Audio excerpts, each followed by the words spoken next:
دیکھ لے، یہ باتوں سے غلامی مصطفیٰ نہیں ہوتی۔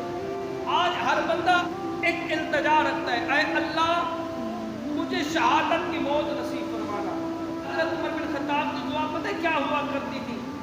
آپ جب بھی دعا مانگا کرتے تھے اللہ کی پاک بارگاہ سے، یہی کہتے تھے مولا مجھے شہادت کی موت نصیب فرمانا۔ آج ہم بھی دعا مانگتے ہیں، مولا ہمیں شہادت کی موت نصیب فرمانا۔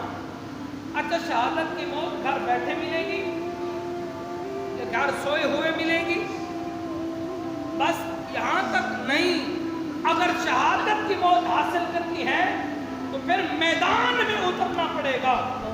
جب میدان میں آئیں گے نا تب جا کے شہادت کی موت نصیب ہوگی، کیونکہ حضرت عمر بن خطاب رضی اللہ تعالی عنہ آپ کے دور کے اندر حضرت خالد بن ولید تھے، وہ فرماتے ہیں میرے جسم کا کوئی حصہ خالی نہیں تھا جو تلوار اور نیزے کی وجہ سے زخمی نہ ہوا ہو، لیکن کبھی ڈر ہی پیدا نہ ہوا۔ جب مصطفیٰ کی غلامی میں آیا ہوں تب سے موت کی آنکھوں میں آنکھیں ڈال کے بات کرتے ہیں۔